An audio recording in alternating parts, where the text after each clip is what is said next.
Hello, friends. This is Dave Hurwitz, executive editor at ClassicsToday.com, here with one of those fabulous productions from the Palazzetto Bruzan. Here it is.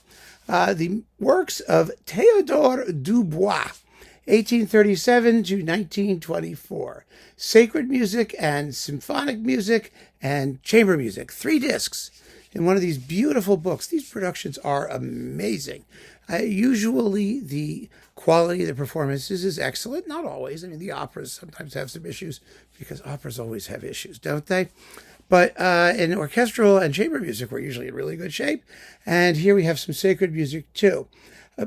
I have to sort of read the thing here to explain to it. It's very, very comprehensive. The notes, I mean, with contemporary notices and essays, it's incredibly wonderful. It really is. They've obviously spared no expense. This is part of their Portraits series. I'm devoted to a composer who has been largely forgotten. And let's talk about Dubois. I'm going to read this to you so you get a sense of who he is. Théodore Dubois is the perfect example of the official composer during the time of French Romanticism. He successively was a Prix de Rome recipient in 1861, organist at the Madeleine in 1877, an academician in 1894, and director of the Conservatoire from 1896, where he had been teaching since 1871. However, so much injustice as well as honor was heaped upon his music, accused of academic rigidity, that it is important to rehear it to be in a better position to judge its real inherent value. I mean, that's very true. I mean, absolutely true. So here's the bottom line. Dubois sort of historically has been trashed for a couple of reasons. He was considered a composer of somewhat saccharine sacred music. I don't think it's saccharine. I think it's sweet. I mean, there's a difference. It's not like icky, but it's sweet. It's lovely. It's beautiful. And if you're a believing Catholic, I think it's marvelous. I really do. I mean, we have to understand, when we talk about sacred music particularly, that I always think about the same thing about evangelical music, that country evangelical music, which I detest. I think it's horrible. But people who believe and who love music love it. And there are a lot of very talented people who produce it.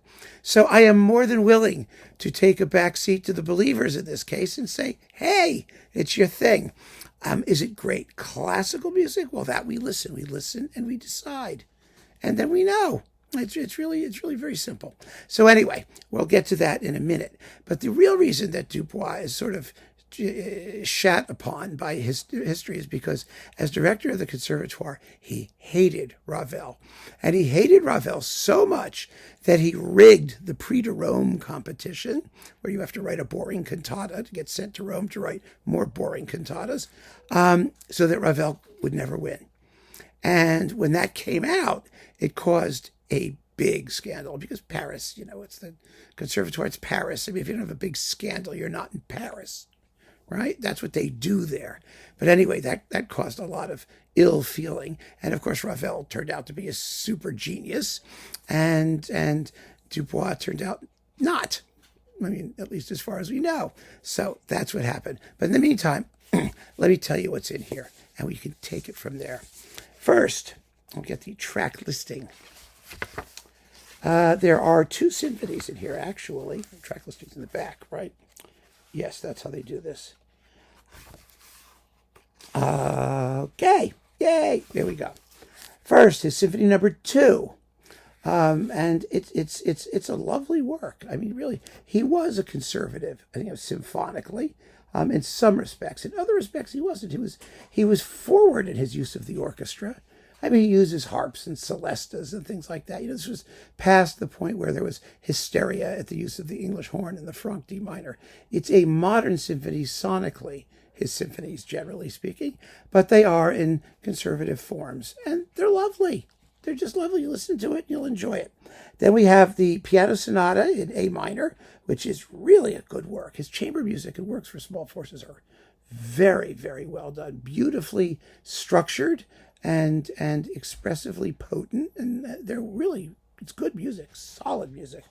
Then we have on CD2 his Messe Pontificale. Messe Pontificale. Yes, it's with a bunch of soloists who are variable in quality, but basically they get the job done. Soloists of the Brussels Philharmonic, and Francois Saint-Yves on the organ, along with the Flemish Radio Choir, all under Hervé Niquet, who also conducts, by the way, the Second Symphony with the Brussels Philharmonic quite well. The Mass is, if you like Gounod, for example, his St. Cecilia Mass, you're going to like this. It's pretty. It's just pretty. It's got harp things, and it's got solo strings, and I enjoyed it. I really did. I thought it was very, very attractive. The pronunciation, by the way, is French-Latin. Sanctus is sanctus. So, I mean, that's like, if you care. But really, it's listen to it and give it a chance.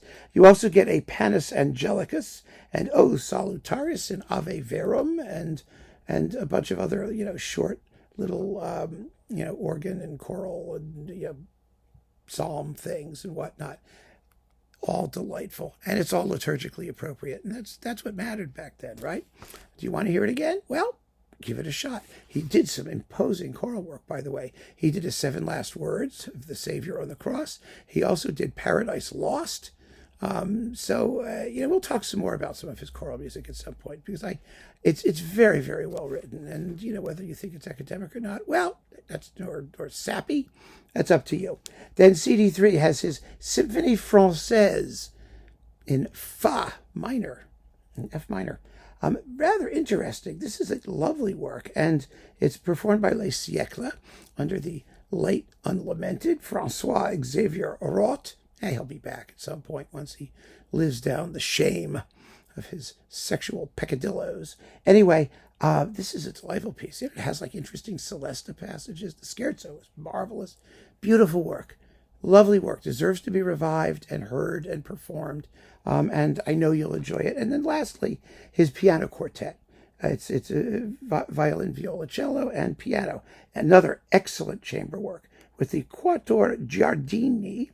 It's a piano quartet, actually, Giardini, and it's a beautiful piece. It's been recorded before, I think more than once. There were some chamber works done on CPO, and I think Toccata and a couple of labels did selections from his chamber music, which is first-class stuff from its period.